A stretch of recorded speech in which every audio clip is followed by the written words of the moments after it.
Assalamualaikum warahmatullahi wabarakatuh. Hai anak-anak, apa kabarnya? Semoga kalian dalam keadaan sehat dimanapun kalian berada dan tetap patuhi protokol kesehatan. Pada video kali ini, Bu Ajeng akan membahas mengenai teks laporan hasil observasi antara lain pengertian, struktur, ciri-ciri kebahasaan, dan contoh dari teks laporan hasil observasi.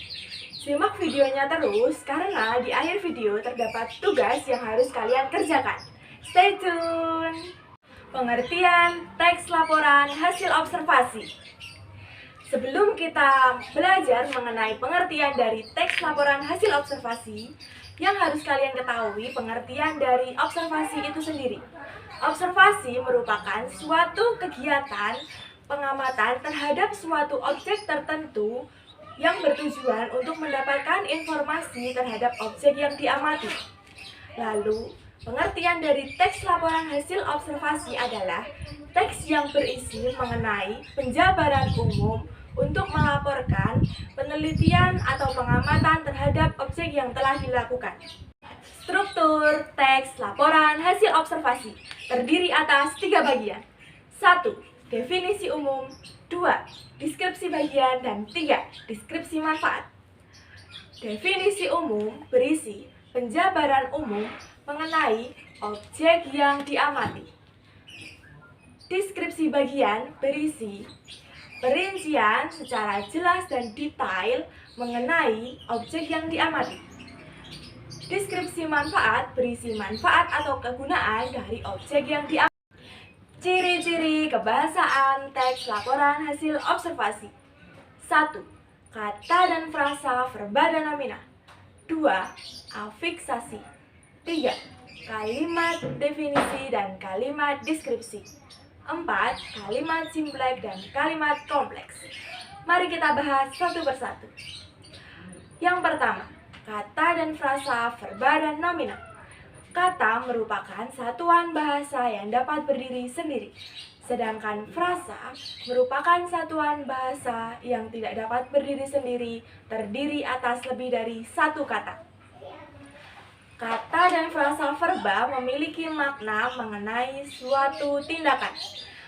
Contoh kata verba merupakan jalan, sedangkan contoh frasa verba merupakan jalan kaki. Kata dan frasa nomina memiliki makna mengenai suatu benda. Contoh kata nomina merupakan hewan. Contoh frasa nomina merupakan anjing liar. 2. Afiksasi terdiri atas 3 bagian. 1. Prefiks, 2. Infiks, dan 3. Konfiks. 1. Prefiks merupakan imbuhan di awal kata. Contoh, kata tanya diberi imbuhan ber menjadi bertanya. 2.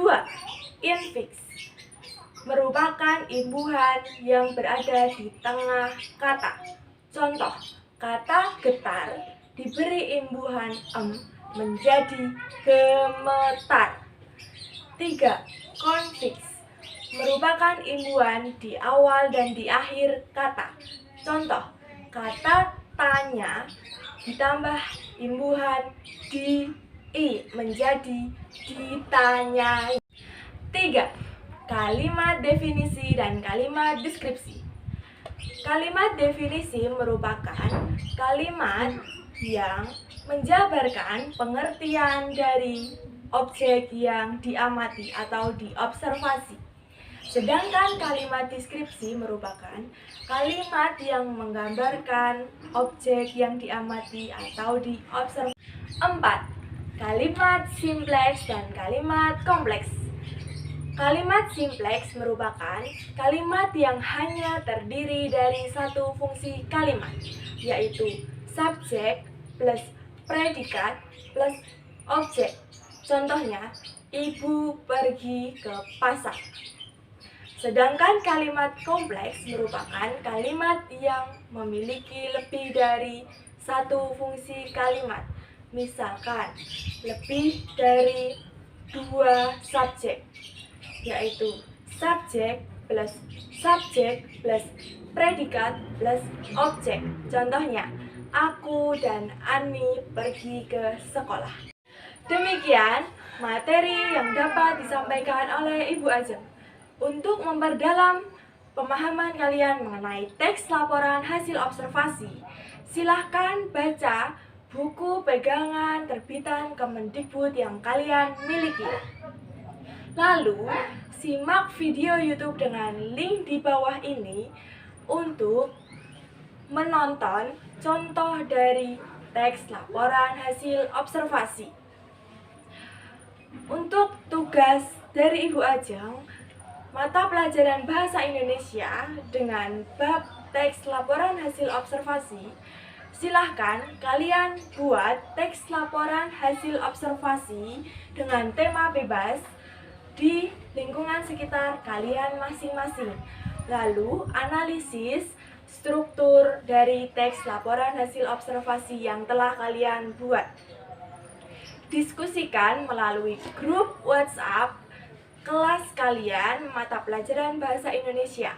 Lalu, jika setelah selesai, kumpulkan tugas kalian di Google Classroom. Bersiaplah untuk mempresentasikan tugas yang telah kalian buat melalui Google Meet pada pertemuan selanjutnya. Terima kasih telah menyimak dan menonton video hingga akhir. Sampai bertemu di video selanjutnya. Wassalamualaikum warahmatullahi wabarakatuh.